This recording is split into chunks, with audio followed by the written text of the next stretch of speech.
Hello friends, welcome to Riyaz classes. आज के session में we will study about the topic company law basic framework. This topic is part of unit 6 corporate laws of the subject business environment MCO4 MCOM second year IGNOU. Before we begin, if you like the videos that I'm sharing, do hit the like button. Do share your comments to let me know you find all this useful for your studies. Also, don't forget to subscribe so that you won't miss out on watching and learning from my videos. चलिए शुरुआत करते हैं आज के topic की, जो कि है companies law a basic framework. So अगर हम यहाँ पे अपने कंपनी लॉ के बारे में बात करें तो हमारा जो कंपनी लॉ है it is primarily contained in the companies act 1956। ठीक है, सो यहाँ पे हमारा जो है सब कुछ जो है बेस्ड है कंपनीज एक्ट 1956 में, और जो भी इसमें एक्ट में दिए गए हैं वो ही सब हमें फॉलो करना है। अगर हम इस एक्ट की बात करें, इस एक्ट में 777 सेक्शंस हैं यहाँ पे और 15 शेड्यूल्स हैं। ठीक है, including all the amendments till date. Now, the provision contained in the act provide for different things. यहाँ पे जो है इस एक्ट के अंदर various provisions हमें कर रखे हैं। And all these things are regarding कौन से topics? They are regarding formation and registration of company, कि ये कंपनी जो होता है वो किस तरीके से फॉर्म होता है, उसको रजिस्टर करने के लिए क्या क्या प्रोसीजर है, एक कंपनी के मेमोरेंडम के कंटेंट्स जो है वो क्या क्या होगा, आर्टिकल्स किस तरीके के होगा, प्रोस्पेक्ट जो है किस तरीके से होगा, किसी भी मेमोरेंडम या आर्टिकल ऑफ एसोसिएशन में अगर आपको ऑल्टरेशन करना है किसी भी प्रकार का, वो आप किस तरीके से करोगे, मिस स्टेटमेंट अगर किसी ने दिया प्रोस्पेक्टस में तो उसका पेनाल्टी किस हिसाब से होगा, मेंबरशिप जो है आप किस मोड से जो है एक्वायर कर सकते हो, various modes of acquiring membership, then increase और reduction of share capital, then rights of member, जो हमारे मेंबर्स हैं, जितने भी मेंबर्स हैं कंपनी के, वो सारे मेंबरों के जो है राइट जो है वो कितने कितने हैं, then constitution of board of directors and their powers. जो बोर्ड ऑफ डायरेक्टर है हमारे ऑर्गेनाइजेशन का, हमारे कंपनी का, वो उनको पहले बात तो उनको फॉर्म कैसे करते हैं, फिर उनको जो है उनके पावर्स आप किस तरीके से दोगे, डायरेक्टर के पावर जो है किस तरीके से दोगे, कॉन्स्टिट्यूशन किस हिसाब से होगा हमारे बोर्ड ऑफ डायरेक्टर्स का, और क्या जो इनका पावर है क्या वो लिमिटलेस होता है या फिर कुछ रिस्ट्रिक्शन हमने लगा रखा है इन पे, ये सारा चीज जो है वो यहाँ पे कवर अप होता है। इसके अलावा जो हमारे डायरेक्टर हैं इसको अपॉइंट करना, इसको रिमूव करना, इसको आप रिमूव जो है वो किस तरीके से करोगे, हमारे कंपनी के जितने भी डॉक्यूमेंट्स है, जितने भी अकाउंट्स है, उनका ऑडिट जो है वो किस हिसाब से होगा, उसका इंस्पेक्शन जो है वो किस हिसाब से होगा, इन्वेस्टिगेशन कैसे होगा, अगर हमारे कंपनी का अगर जेवी हो रहा है, जॉइंट वेंचर हो रहा है, अगर किसी भी प्रकार से अमेलगमेशन हो रहा है या रिकंस्ट्रक्शन हो रहा है, या हमारा जो है कंपनी में मिसमैनेजमेंट जो चल रहा है, prevention of operation and mismanagement, इन सारा चीजों के बारे में जो है हमारे कंपनीज एक्ट में जो है क्लियरली जो है दे रखा है कि हमें ऐसे सिचुएशन में जो है क्या क्या करना होगा। एंड हमारे कंपनी का वाइंडिंग अप, जब वाइंड अप होता है कंपनी, जब कंपनी खत्म हो जाता है तो उस दौरान आपको क्या क्या प्रोसीजर फॉलो करना होगा, ये सारा कहाँ दे रखा है, it is all given in companies act 1956। तो जो भी हमारे इंडियन कंपनीज है, जो भी इंडिया के जितने भी कंपनीज है, ऑल दीज कंपनीज जो है ये कंपनीज एक्ट 1956 के लॉ के अंदर आता है। और इस लॉ में जो है 777 सेक्शंस है, 15 शेड्यूल्स है, इंक्लूडिंग ऑल 2 अमेंडमेंट्स, और इन सब में जो है ये सारी बातें जो अभी मैंने बताई, ये सारी बातें जो यहाँ पे करी गई हैं। सो ये एक्ट ने प्रॉपरली बताया तो नहीं है कि कंपनी का जो डेफिनेशन है वो किस तरह से होना चाहिए अंडर सेक्शन 34(2),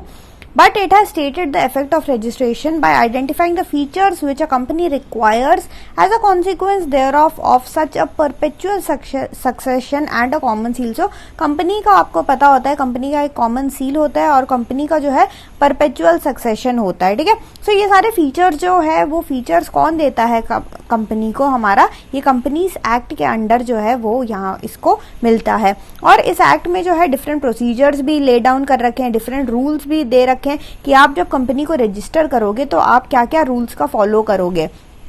अगर आपको जो है कैपिटल रेस करना है कमेंसमेंट ऑफ बिजनेस के लिए, बिजनेस स्टार्ट करने के लिए जो है पैसे तो चाहिए, तो उस पैसों को जो है आप रेस जो है किन किन तरीकों से कर सकते हो वो सारा भी यहाँ पे दे रखा है। देन अगर आपको जो है रजिस्टर करना है, जो रजिस्ट्रार ऑफ कंपनीज है उसके सामने जो है आपको अगर पेपर वगैरह डॉक्यूमेंटेशन वगैरह करना है, सो उस पेपरों के कंटेंट्स किस तरीके से रहेंगे, क्या क्या डॉक्यूमेंट्स आपको फाइल करना है, before the registrar of companies. अगर आपको शेयर और डिबेंचर इश्यू करना है तो आप किस तरीकों से करोगे, और ये सारी चीजें तो भाई सेबी के गाइडलाइंस के अंदर आती हैं। So you will have to follow the SEBI guidelines also. Company act में जो गाइडलाइंस है वो तो फॉलो करना ही करना है, बट अगर आप ये शेयर एंड डिबेंचर के चक्कर में भी पढ़ोगे, so the companies act has laid down general principle जो कि आपको फॉलो करना है, प्लस जो भी सेबी एक्ट में लिया गया है उस गाइडलाइंस को भी एक कंपनी को फॉलो करना है। नाउ इसके अलावा डिफरेंट जनरल प्रिंसिपल्स भी दिए गए हैं कि आप जो है किस किस तरीके से जो है शेयर एट प्रीमियम हो गया, डिस्काउंट हो गया, वो सारा किस तरीके से होगा, बोनस का जो मैनेजमेंट आप बोनस जो है किस तरीके से बांटोगे, ये सारा चीज जो है अगेन इस एक्ट में दिया गया है। लाइबिलिटीज ऑफ द डायरेक्टर तो दिया गया ही हुआ है, ये हमने बताया, और ये जो है ये हमें ये भी बताता है एक्ट की इफेक्टिव मैनेजमेंट जो है आप किस तरीके से कर सकते हो। प्रॉपर मैनेजमेंट जो है वो आप किन किन तरीकों से करोगे। जो रेम्यूनरेशन होगा उसका बंटवारा किस तरीके से होगा। अगर कंपनी ने अगर आप प्रॉफिट बनाया, कंपनी तो प्रॉफिट बनाएगी, हम कंपनी को चलाई प्रॉफिट मेकिंग के लिए रहे हैं, बट उन सब का जो बंटवारा होता है आप लोग जो है किस तरीके से करोगे, वो सारा भी यहाँ पे कवर्ड है। नेक्स्ट इस एक्ट में ये भी बताया गया है कि कंपनी मीटिंग जो है आप रेगुलर इंटरवीन में करोगे और किस तरीके से करोगे, किस तरीके से उसका कंडक्ट वगैरह जो होगा। नेक्स्ट, अगर किसी भी प्रकार से जो मिसमैनेजमेंट होता है या ऑपरेशन होता है, operation So, to prevent mismanagement and any sort of operation, the Act has provided that the requisite number of members may apply to the Company Law Tribunal for relief if the affairs of the company are being conducted in a manner prejudicial to the public interest on that the interest of the company. So अगर किसी को लगता है कि भाई ऐसा mismanagement हो रहा है कंपनी में जो है कुछ गलत हो रहा है और ऐसा गलत हो रहा है जिससे कि पब्लिक को नुकसान हो रहा है या फिर जो हमारे इन्वेस्टर्स हैं उनको नुकसान हो रहा है, सो ऐसे केस में जो है कंपनी ने क्या बना रखा है, कंपनी लॉ ट्रिब्यूनल बना रखा है, जिसमें कि जो है हम लोग जाके जो है अपना जो है जो भी हमारा प्रॉब्लम है हम लोग वहां पे रख सकते हैं। और ये जो कंपनी लॉ ट्रिब्यूनल है इसको हमने एम्पावर कर रखा है, इसको हमने पावर दे रखा है कि वो जो है नेसेसरी ऑर्डर जो है वो पास करेगा और ऐसा ऑर्डर पास करेगा जिससे कि हमें जो है स्पेसिफिक रिलीफ मिलेगा इस टाइप के ऑपरेशन से या इस टाइप के किसी भी तरीके के मिसमैनेजमेंट से। सो यहाँ पे कंपनी लॉ ट्रिब्यूनल जो है बहुत ही ज्यादा इंपॉर्टेंट और बहुत ही ज्यादा अच्छा चीज है जिससे कि मिसमैनेजमेंट या फिर किसी भी प्रकार का ऑपरेशन जो है वो प्रिवेंट होता है।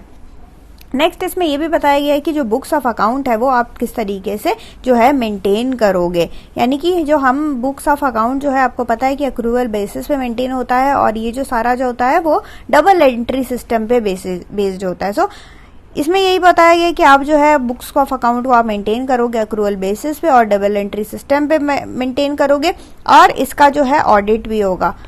ऑडिट किस तरीके से होगा, ऑडिटर्स के पावर्स किस तरीके से होंगे, वो सब भी यहाँ पे जो है हमें बता रखा है। नेक्स्ट ये बता रखा है कि जब कंपनी जो है कंपनी का जो है वाइंडिंग अप होता है, वाइंडिंग अप का मतलब क्या होता है, वाइंडिंग अप तब होता है जब कंपनी जो है एकदम खत्म हो जाता है, कंपनी का जो है हम जो है उसको बंद करने वाले होते हैं। So the process of winding up of a company constitutes the phase whereby its legal personality as a corporation is brought to an end. तो एक लीगल एंटिटी होता है, एक लीगल पर्सनालिटी होता है हमारे कंपनी का, और अगर हमारा कंपनी जो है वो बंद हो रहा है तो हम जो है उसका लीगल एंटिटी जो है वो खत्म हो जाता है। सो यहाँ पे जो है किस तरीके से वाइंड अप होता है,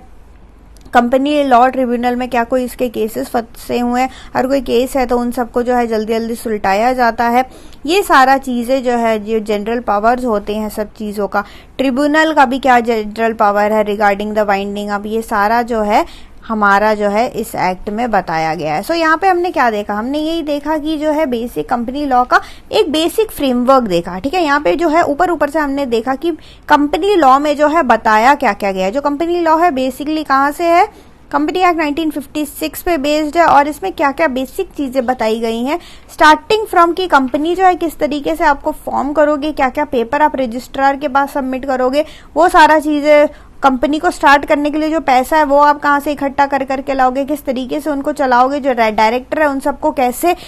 आप जो है उन सबका फॉर्मेशन कैसे होगा, बोर्ड ऑफ डायरेक्टर्स कैसे फॉर्म होंगे, कंपनी का चलन किस तरीके से होगा, आर्टिकल ऑफ एसोसिएशन हो गया, मेमोरेंडम ऑफ एसोसिएशन, ये सारे चीजें जो है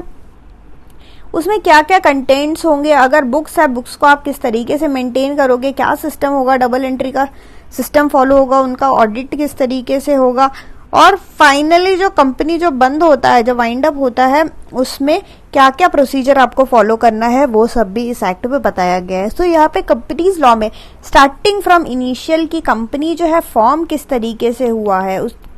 करना है, from the starting to the end of a company, सब कुछ यहाँ पे कंपनीज एक्ट में जो है वो आपका दिया गया है। So that's it for this session. Thank you so much for watching. Like, share and subscribe to Riya's classes. Thank you and bye bye.